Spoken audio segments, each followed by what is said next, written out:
உசிலம்பட்டி நகராட்சி நிர்வாகத்தை கண்டித்து தமிழக வெற்றிக் கழக நிர்வாகிகள் கண்டன ஆர்ப்பாட்டம். 5 ஆண்டுகளாக உசிலம்பட்டி தொகுதிக்கு எதையும் செய்யாத திமுக அரசை எம்எல்ஏ ஐயப்பன் பாராட்டி பேசியதாக குற்றச்சாட்டு. அவருக்கும் கண்டனம் தெரிவித்து விமர்சித்ததால் பரபரப்பு. மதுரை மாவட்டம் உசிலம்பட்டி முருகன் கோவில் முன்பு நகராட்சி பகுதியில் சாக்கடை கால்வாய்களை சீரமைக்காத நகராட்சி நிர்வாகத்தை கண்டித்தும் பேருந்து நிலைய விரிவாக்க பணி மற்றும் சந்தை கடைகள் விவகாரத்தில் ஏற்பட்டுள்ள நிர்வாக சீர்கேட்டை கண்டித்தும் தமிழக வெற்றிக் கழகத்தின் சார்பில் மதுரை புறநகர் மேற்கு மாவட்ட செயலாளர் விஜய் மகாலிங்கம் தலைமையில் 200க்கும் மேற்பட்ட தமிழக வெற்றிக் கழக நிர்வாகிகள் மற்றும் தொண்டர்கள் கண்டன ஆர்ப்பாட்டத்தில் ஈடுபட்டனர். ஆர்ப்பாட்டத்தில் நகராட்சி நிர்வாகத்தை கண்டித்தும் விரைவில் சாக்கடை கால்வாயை சீரமைக்க கோரியும் பேருந்து நிலைய விரிவாக்க பணிகளை முறைப்படுத்த கோரி கண்டன கோஷங்களை எழுப்பினர். இந்த ஆர்ப்பாட்டத்தின் போது நகராட்சி நிர்வாகத்தை திமுக அரசு கையில் வைத்திருந்தாலும் அதிமுகவும் கைகோர்த்து டெண்டர் உள்ளிட்ட பல்வேறு முறைகேடுகளில் ஈடுபட்டு வருவதாகவும், எம்எல்ஏ ஐயப்பன் கூட அவர் அலுவலகத்திற்கு சென்று வரும் பகுதியில் சாக்கடை முறையாக இல்லாத நிலையில் இருந்தாலும் 5 ஆண்டுகளாக உசிலம்பட்டி தொகுதிக்கு எதையும் செய்யாத திமுக அரசை வாழ்த்தி பேசியது அவமானமாக இருப்பதாகவும், உசிலம்பட்டி தொகுதியில் திமுகவை டெபாசிட் இழக்க வைக்க ஒவ்வொரு வீடாக சென்று பிரச்சாரம் செய்வோம் என பேசியது பரபரப்பை ஏற்படுத்தியது. பத்தாவதுக்கு இங்க ஒரு ஊழல் நடக்கும். ஏன்னா கைகோர்த்து இருப்பாங்க, திமுக ஆட்சி அமைக்குங்க.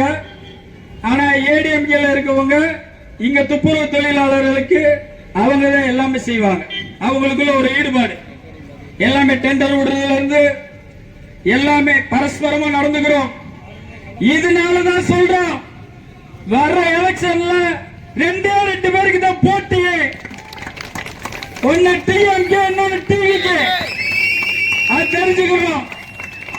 இன்னொரு விஷயம் என்னன்னா, நம்ம எம்எல்ஏ உசிலம்பட்டி மாவட்டத்தை வாங்கின எம்எல்ஏ, ஏன்னா நான் உங்களுக்கு ஓட்டு போட்டோம்ல, ஓட்டு போடுறதுனால எங்க மாவட்டத்தை வாங்குவீங்களா?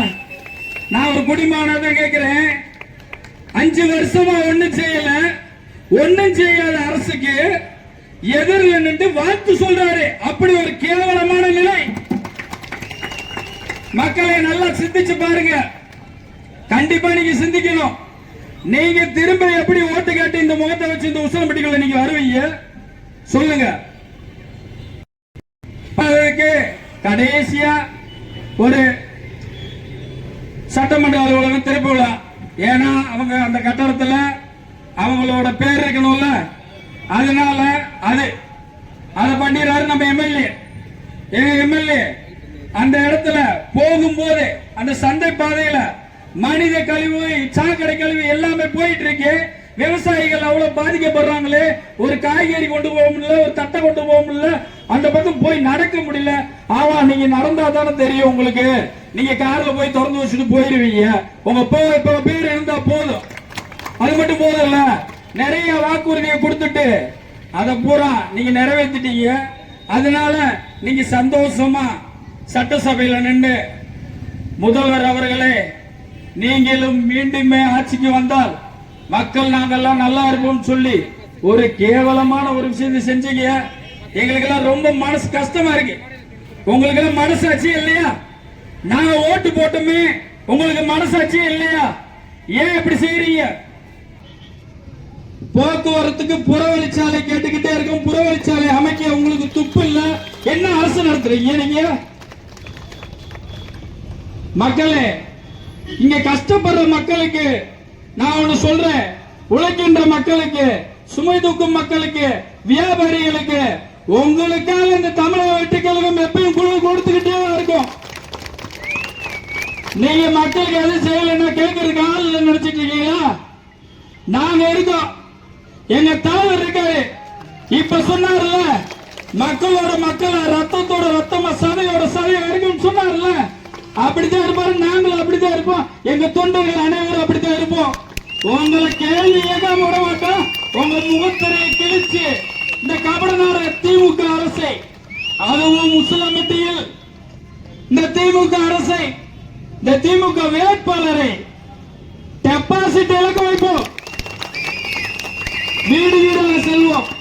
நீங்க நடத்திய நாடகத்தையும், நீங்க சாதனை என்ற பேர்ல எங்களை சோதனை பண்ணதையும் எல்லாத்தையும் நம்ம சொல்லுவோம், எல்லாத்தையும் பேசுவோம். ஒரு 58 கால்வா அந்த பிரச்சனையை வச்சே கொண்டு போறது. வருஷம் அங்க தண்ணி கையணைகள் நிறைஞ்சா போதும். இங்க நம்ம விவசாயிகள் எல்லாம் கஷ்டப்பட்டு போராட்டத்துக்கு வந்துருவாங்க. அந்த போராடுறவங்க கடைசி வரைக்கும் போராடிட்டே இருக்க வேண்டியதுதான். அதுல 2 எம்எல்ஏ இருக்காங்க. போராட்டம் நடத்துறதுக்கு மட்டும் விவசாயிகளை கூட்டு வந்துருவாங்க. ஆனா அவங்க எம்எல்ஏ சட்டசபையில இருந்தாங்கல்ல, அப்ப ஏன் கேட்கல? 58,000 ரூபாய்க்கு நிரந்தர அரசாணை ஏன் கேட்கல? உங்களால ஏன் கேட்க முடியல?